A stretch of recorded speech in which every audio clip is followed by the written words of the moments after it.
Hello everyone, commerce अध्ययन में आज हम देखेंगे बीकॉम फर्स्ट ईयर में फाइनेंशियल अकाउंटिंग में एक चैप्टर है इंसॉल्वेंसी अकाउंट्स। ये एक रिक्वेस्टेड वीडियो है, जिन्होंने कहा मैम इंसॉल्वेंसी के बारे में बताएं, क्वेश्चन को सॉल्व करें।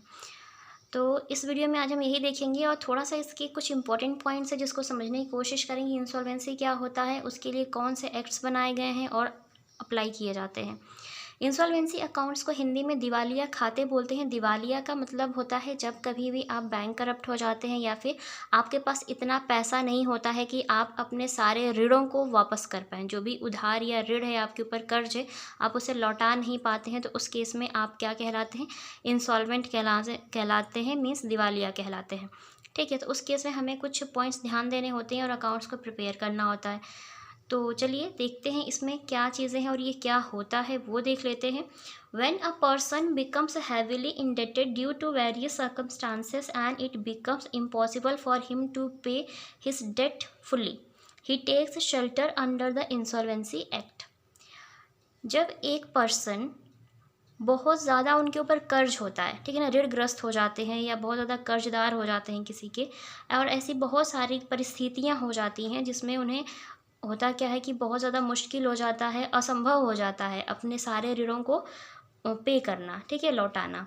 तो वो पूरी तरीके से अपने ऋणों को, अपने कर्जों को क्या करते, वापस नहीं लौटा पाते हैं। तो ऐसे केस में वो आते हैं कहाँ पर, इंसॉल्वेंसी एक्ट के थ्रू शेल्टर लेते हैं। शेल्टर लेते हैं मीन्स हेल्प लेते हैं इंसॉल्वेंसी एक्ट का, जिसके माध्यम से क्या होता है कि उनकी जो भी डेट है उसको क्लियर किया जाता है, उनकी जो भी प्रॉपर्टीज़ होती हैं उनको रियलाइज़ किया जाता है और उसके माध्यम से क्या होता है, सारे इनके कर्जों का भुगतान कर दिया जाता है। ठीक है, सो ये हो गई। अब जान लेते हैं इसकी थोड़ी सी मीनिंग ऑफ इंसॉल्वेंसी क्या हो सकती है। सो मीनिंग ऑफ इंसॉल्वेंसी में तो देखते हैं क्या कहा गया है। Any person who fulfils the following to conditions is called insolvent. अब ऐसा कौन सा पर्सन है जो इंसॉल्वेंट कहलाएगा। सो ये दो कंडीशंस है जिसे अगर वो फुलफिल करते हैं, पूरा करते हैं, तो वो इंसॉल्वेंट कहलाते हैं, मीन्स दिवालिया कहलाते हैं। Sorry. His liabilities should be more than his assets. अगर उनके दायित्व, ठीक है, उनकी एसेट्स मीन संपत्तियों से ज़्यादा हैं, तो ऐसे में वो इंसॉल्वेंट कहलाते हैं। एंड सेकेंड केस है, he must be adjudged insolvent by a competent court. और अगर एक सक्षम कोर्ट बनाया गया है, जो कोर्ट बनाया गया है, जो न्यायालय बनाए गए हैं, उसमें अगर उन्हें ये घोषित कर दिया जाता है, ये निर्धारित कर दिया जाता है, ये घोषणा कर दी जाती है कि वो इंसॉल्वेंट है, मीन्स कि उनकी लायबिलिटीज़ ज़्यादा हैं, एसेट्स कम हैं, तो वो क्या माने जाते हैं, इंसॉल्वेंट माने जाते हैं। इंसॉल्वेंट मीन्स दिवालिया माने जाते हैं। ठीक है, there is no difference between the two words insolvency and bankruptcy. इन दोनों ही वर्ड में कोई डिफरेंस नहीं है इतना ज़्यादा, लेकिन जो डिफरेंस है वो बता दूँ। But the only difference is that first word is used in India. First word mean जो इंसॉल्वेंसी वर्ड हम यूज़ करते हैं ना, जब कभी भी उनकी इतनी कैपेसिटी नहीं होती है कि वो अपने सारे ऋणों को वापस कर पाएँ, अपने कर्जों को चुका पाएँ, तो क्या हो जाते हैं, इंसॉल्वेंट हो जाते हैं, दिवालिया हो जाते हैं। तो हमारे यहाँ इंडिया में ना उसको दिवालिया बोलते हैं, इंसॉल्वेंट बोलते हैं, ठीक है, इंसॉल्वेंसी बोलते हैं ऐसी कंडीशन को। ठीक, लेकिन जो सेकेंड वर्ड है, the letter is used in United Kingdom. Second word is bankruptcy. ये यूज़ कहाँ किया जाता है, यूके में, यूनाइटेड किंगडम में इस वर्ड को यूज़ किया जाता है। अगर कोई ऐसा इंसान है जिनकी लायबिलिटीज़ ज़्यादा हैं, एसेट्स कम है, मीन्स उनके कर्जे ज़्यादा हैं, उन्होंने कर्जा ज़्यादा ले रखा है और उसको लौटा नहीं सकते, तो ऐसे केस में उनको क्या कहा जाता है, बैंक करप्ट या बैंकरप्सी कहा जाता है। ठीक है, अभी हम बात करते हैं इंसॉल्वेंसी लॉ की। क्या कौन कौन से लॉ बनाए गए हैं इनके लिए, वो देख लेते हैं, क्या कानून होते हैं। In India insolvency is governed by two acts, namely. India में दो तरह से इसको गवर्न किया जाता है, इस एक्ट को, क्या है वो जान लेते हैं। The presidency towns insolvency act 1909। सो पहला है प्रेसिडेंसी टाउन इंसॉल्वेंसी एक्ट 1909, ठीक है। And second is the provincial insolvency act 1920। अब ये दोनों अप्लाई कहाँ पर होते हैं वो देखते हैं। So first is the presidency towns insolvency act 1909। This act applies in the presidency towns of और प्रेसिडेंसी टाउन्स किन किन को माना गया है वो देख लेते हैं। Bombay means Mumbai, Madras means Chennai and Calcutta.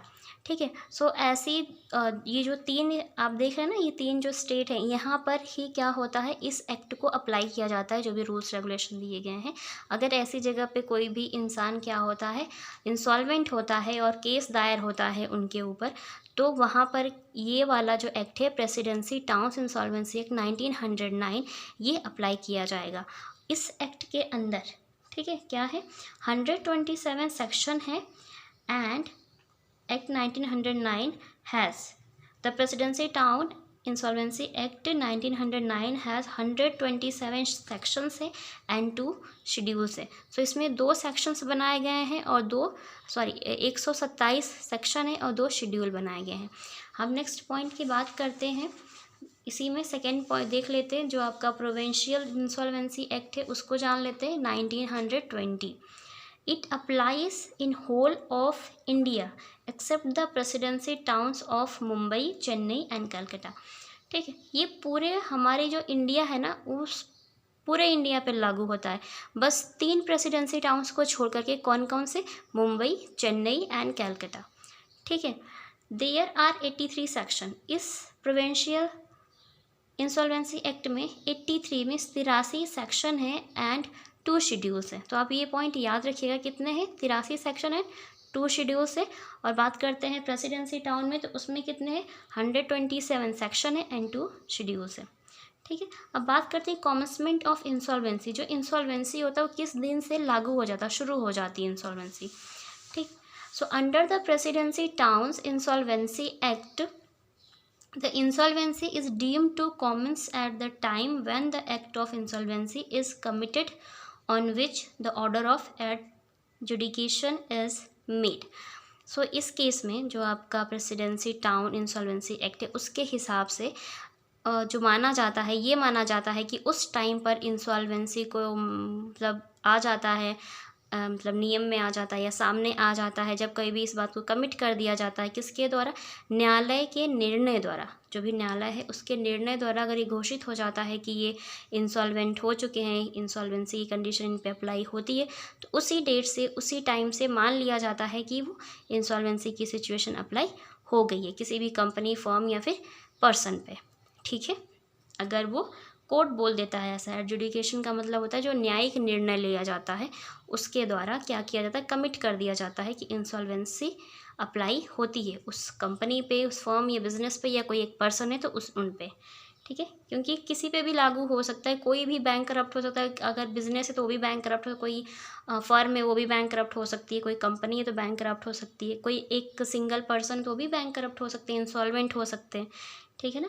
Under the provincial insolvency act, insolvency commence on the presentation of the petition. Petition का मतलब है कि एक जब आप एक अर्जी दायर कर देते हैं, अर्जी या फिर याचिका दायर कर देते हैं जा कर के, कहाँ पर, कोर्ट में, कि ये बंदा या ये कंपनी क्या है, इंसॉल्वेंट हो गई है। तो उस टाइम जिस डेट को वो याचिका दायर की जाती है, उसी टाइम से ये मान लिया जाता है, जिस टाइम को वो याचिका प्रेजेंट की जाती है कहाँ पर, कोर्ट में, तो उस टाइम पे ये माना जाता है कि वो कंपनी या फिर वो पर्सन जो है वो क्या हो गए हैं, इंसॉल्वेंट हो गए हैं, और उन पर ये कंडीशन लागू की जाती है इंसॉल्वेंसी की।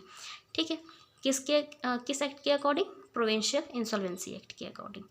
ओके, और यहाँ पर जब तक न्यायिक निर्णय नहीं आता है तब तक वो इंसॉल्वेंट नहीं होते, इंसॉल्वेंसी कंडीशन अप्लाई नहीं होती।